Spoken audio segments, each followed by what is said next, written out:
اعوذ باللہ من الشیطان الرجیم بسم اللہ الرحمن الرحیم۔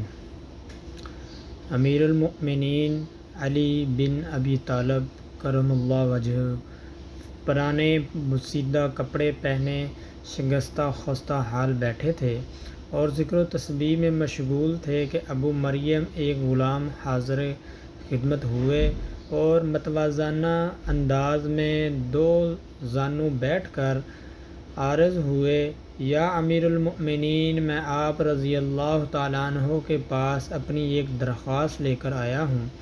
حضرت علی رضی اللہ تعالیٰ عنہ نے دریافت فرمایا، اے ابو مریم، تمہاری کیا درخواست ہے؟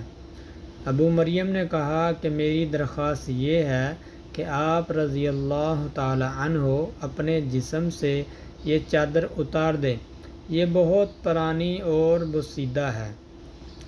حضرت علی بن ابی طالب کرم اللہ وجہہ نے چادر کو نہ اپنی آنکھوں پر رکھا اور زاروں قطار رونے لگے۔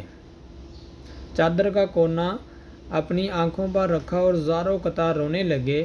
ابو مریم نے شرمسار ہو کر کہا، اے امیر المؤمنین، اگر مجھے پتہ ہوتا کہ آپ رضی اللہ تعالیٰ عنہ کو میری اس بات سے تکلیف ہوگی تو میں آپ رضی اللہ تعالیٰ عنہ کو چادر اتارنے کا کبھی نہ کہتا۔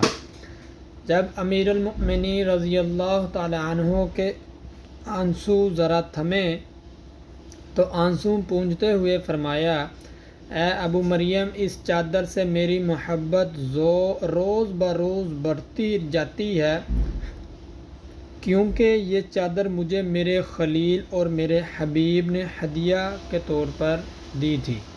ابو مریم نے بے نظر استحجاب پوچھا، اے امیر المؤمنین، آپ رضی اللہ تعالیٰ عنہ کے خلیل کون ہیں؟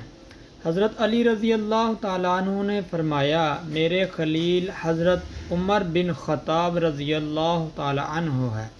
بلا شبہ حضرت عمر رضی اللہ تعالیٰ عنہ اللہ کے ساتھ مخلص تھے، اللہ تعالیٰ نے بھی ان کے ساتھ بھلائی کی۔ پھر حضرت علی کرم اللہ وجہہ دوبارہ رونے لگے، حتیٰ کہ آپ رضی اللہ تعالیٰ عنہ کے سینہ مبارک سے گونجدار آواز آنے لگی۔ یہ تھی محبت حضرت علی رضی اللہ تعالیٰ عنہ کو اپنے دوست اور حبیب حضرت عمر رضی اللہ تعالیٰ عنہ کے ساتھ۔